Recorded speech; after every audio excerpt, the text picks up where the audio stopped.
बिस्मिल्लाहिर्रहमानिर्रहीम। आज हमने ये स्टूडेंट्स कल हमने एक टॉपिक शुरू किया था कि प्रेजेंट इंडेफिनिट टेंस क्या होता है, ये किस टाइम डोमेन को शो करता है और इसका जो मिसकंसेप्शन था टाइम के बारे में कि बिल्कुल मौजूदा टाइम को शो करता है, वो हमने कल पूरा उसके ऊपर लेक्चर किया था कि time and present indefinite tense. आज हमने इसके सेंटेंस स्ट्रक्चर को डिस्कस करना है और आज का लेक्चर इतना इंपॉर्टेंट है, ईमानदारी की बात है, ये कोई मतलब इसलिए नहीं कि मैं लेक्चर दे रहा हूँ, इसमें बातें ऐसी होंगी कि आपको पता चलेगा कि हमें टेंसेस सीखने के बावजूद अंग्रेजी क्यों नहीं आई। क्या हमने टेंस पूरा सीखा था? आज के लेक्चर का बेसिकली उन्वान है present indefinite tense on the college level, it's sentence structure on the college level. आज असल में हमने ये चीज डिस्कस करनी है, ये बात याद रखिएगा। Today we are going to discuss the present indefinite tense, it's sentence structure on the college level. We are going to discuss it today. कल हमने जो डिस्कस किया था ना, कल हमने डिस्कस किया था उसके टाइम को, उसकी निशानी क्या होती है, जो बड़ी मशहूर बातें आपने मैट्रिक तक सुनते आए हैं, उनको कल हमने रिवाइज भी किया। देखिए, हमने आपके पुराने नॉलेज से पूरा फायदा उठाना है। मैं कल के लेक्चर भी आपको लुक दिखा भी तो अगर हमारे पास इधर हाँ ये पड़ा हुआ है तो ये देखें, कल हमने ये स्टडी किया था कि sense of time in the mother of tenses, present indefinite tense. कल हमने ये पढ़ा था उर्दू में पहचान क्या होती है और इसमें इसको इंडेफिनिट क्यों कहते हैं। आज इसमें इंडेफिनिट क्या क्या होता है, टाइम और एक्शन होता है।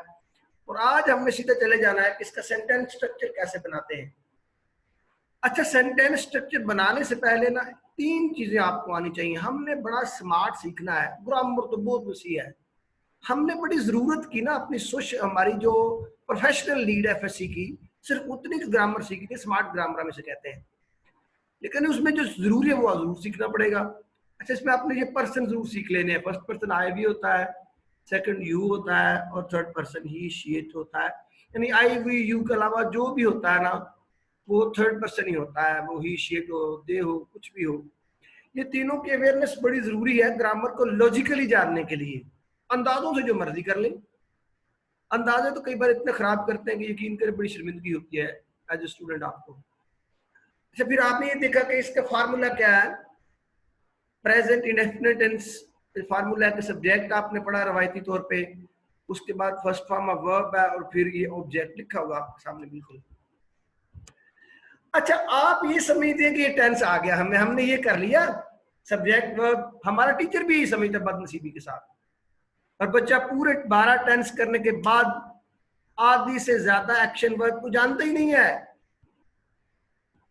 यार ये यकीन करें बड़ी दर्दनाक बात है। और अंग्रेजी आने की ना आने की, लिखना ना आने के खास तौर पे सबसे बड़ी वजह ये है कि हम ये जो सब्जेक्ट एक्टिव वॉइस है ना, जो इसका एक्टिव सेंस है, इसको ही पूरा टेंस समझते हैं। मुझे याद है हमारे दौर में भी हमें यही सिखाया गया। ये यकीन करें मैंने ग्रेजुएशन के बाद मुझे पता चला, ओ यार हमने तो आधे आधे टेंस किए थे, हम तो अंदाजों से सीखते रहे।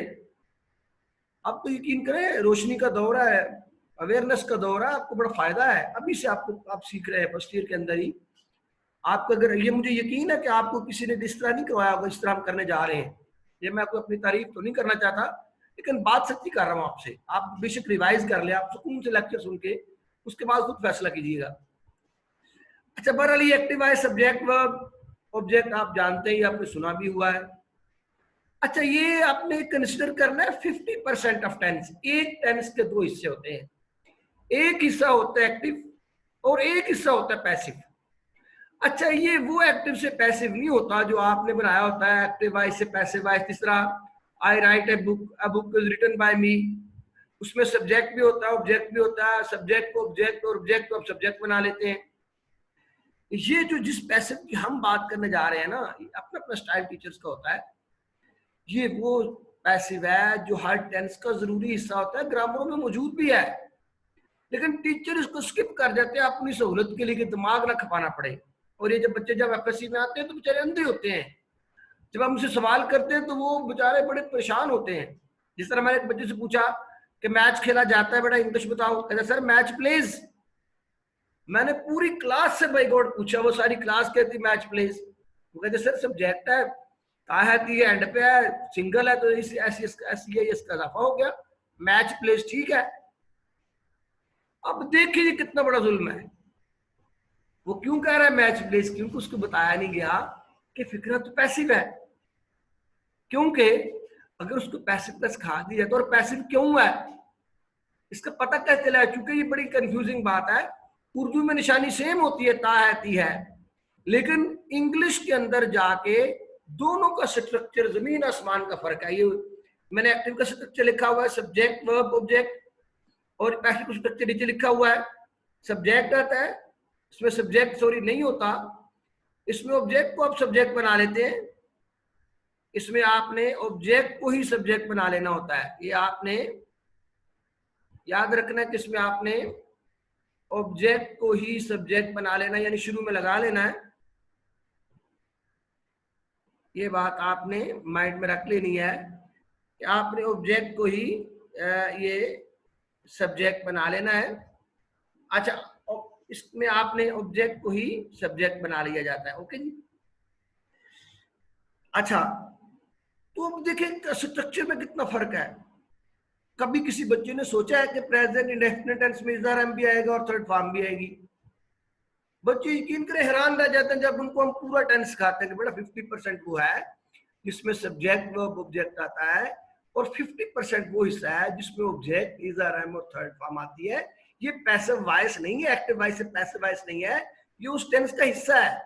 50% फिक्रे एक्टिव होते हैं, 50% फिक्रे पैसिव होते हैं।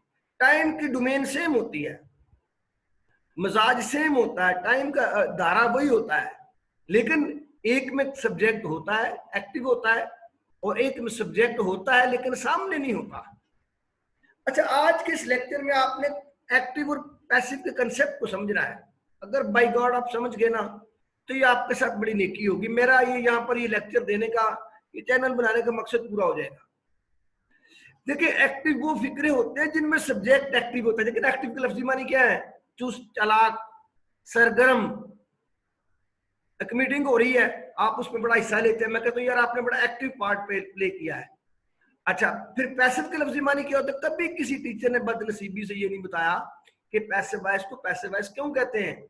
और भाई पैसिव के लफ्जी माने होते हैं सुस्त, काहल, जो काम नहीं करता वो पैसिव होता है। भाई जब सब्जेक्ट हो लेकिन रोल प्ले ना करे, सामने ना आए, तो फिक्रा पैसिव होता है। ये काम तो किसी ने करना होता है, बाज़ औक़ात हम उसको डिसअपीयर कर देते हैं due to the language needs, हमें जरूरत पड़ जाती है। अच्छा, तो ये लेकिन दोनों सेंसेस का देखिए, दोनों मिलके टेंस बनाते हैं। ये इसका कॉन्स्टिट्यूएंट पार्ट है, ये उसका जरूरी हिस्सा है, और हम यकीन करें बड़े मजे से तो स्किप करते हैं। इसमें असल में टीचर को सहूलत रहती है, लेकिन नस्लों के साथ बड़ी ज्यादती होती है। ये लैंग्वेज सीखने में बच्चे बेचारे फिर ना, उनको पता नहीं होता सेकंड लैंग्वेज है, जिस तरह टीचर ने जो बताना है बच्चे ने कबूल कर लेना है।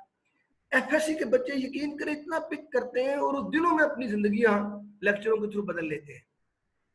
तो अब आज आपने ये मुझसे समझना प्लीज कि हर टेंस के दो हिस्से हैं। एक हिस्सा एक्टिव होता है जिसमें सब्जेक्ट होता है, एक हिस्सा पैसिव होता है जिसमें सब्जेक्ट नहीं होता। इसके नीचे में मिसालें दी है, ये देखें, मैं खत लिखता हूँ, आई राइट अ लेटर, इसमें मैं मौजूद है जो खत लिख रहा है, पैसिव है, एक्टिव है सॉरी। जब आई है, लिखने वाला मौजूद है सेंटेंस के अंदर, तो दैट इट इज एक्टिव। वो खत लिखते हैं, इसमें वो मौजूद है जो खत लिख रहा है, ये भी एक्टिव है। अच्छा, खत लिखा जाता है, अब इसमें लिखने वाला साहब नहीं है, लेकिन एक्टिविटी हो रही है, फिक्रा तो ये भी इसी टेंस का है, दोनों के एंड पे ताया दिया है। फिर क्या करें? ओ भाई, जब तो क्या आजकल बड़ा मशहूर है, ऐसा तो होगा जब पैसिव नहीं सीखेंगे ना पुत्र, तो ऐसा होगा, बेड़ा गर्क होगा, आपकी लैंग्वेज कभी नहीं आएगी, ट्रांसलेशन कभी नहीं आएगी। टेंसेस को सीखना पड़ेगा, और एक्टिव और पैसिव को 50-50% हिस्सा समझ के ही सीखना पड़ेगा, तो फिर बात बनेगी। अच्छा, he writes a letter, highlighter is written, दोनों प्रेजेंट इंडेफिनिट टेंस के फिक्रे हैं, एक एक्टिव टेंस का एक पैसिव का है। और मैं फिर कहने लगा हूं वो जो एक्टिव वॉइस से पैसिव वॉइस आप बनाते थे ना मैट्रिक में बाय यूज होता था, इस तरह I write a book is written by me, ये वो वाला नहीं है, ये वो पैसिव है जो इसका हिस्सा था, आप हेड स्किप कर गए थे। कुछ अच्छे टीचर्स जो होते हैं मैट्रिक में, जो जिम्मेदार टीचर होते हैं, वो करवा भी देते हैं। हमारे पास बहुत कम परसेंटेज में बच्चे आते हैं फर्स्ट ईयर में से जिनको ये सेंस आती हो। बहरहाल कल को हम इसको मजीद भी डिस्कस करेंगे। आज इसमें मेरा फोकस था कि 50-50% मिलके एक फिक्रे को, एक टेंस को बनाते। कल हम इसको डिटेल में डिस्कस करेंगे, इसकी एक्सरसाइज भी करेंगे। अच्छा, इसमें याद रखने की सबसे अहम बात है कि एक्टिव वॉइस में अगर सब्जेक्ट थर्ड पर्सन हो ना, थर्ड पर्सन वाहद हो, सिंगुलर हो, तो फर्स्ट वर्ब की पहली फॉर्म के साथ एस या ईएस का इजाफा होता है। ये आप बड़ी बार सुन चुके हैं, लेकिन फिर भी मैंने आपको सिखा दिया। कॉलेज लेवल की बातें होती तो नहीं, लेकिन हम यकीन करें यही समझते हैं कि पहला दिन है, एक मौका है, एक और मौका मिला हमें बच्चों को सिखाने का, नस्लों को संवारने का। देखिए हमारे पास क्रीम आती है और हम बड़े मुजरिम फील करते हैं अगर उनको ऐड ना कर सके उनमें, तो यकीन करें ये बड़ी हमारे लिए तकलीफ की बात होती है। बहरहाल डियर, ये इसको अपॉर्चुनिटी समझे। तमाम लेक्चर जो बच्चे सुन रहे हैं ना, वो कागज पेंसिल ले लिया करें, गौर से चीजों को लिख लिया करें, बातें भूल जाती हैं। ठीक है, ओके जनाब, thank you very much, see you tomorrow इंशाल्लाह। अस्सलाम वालेकुम।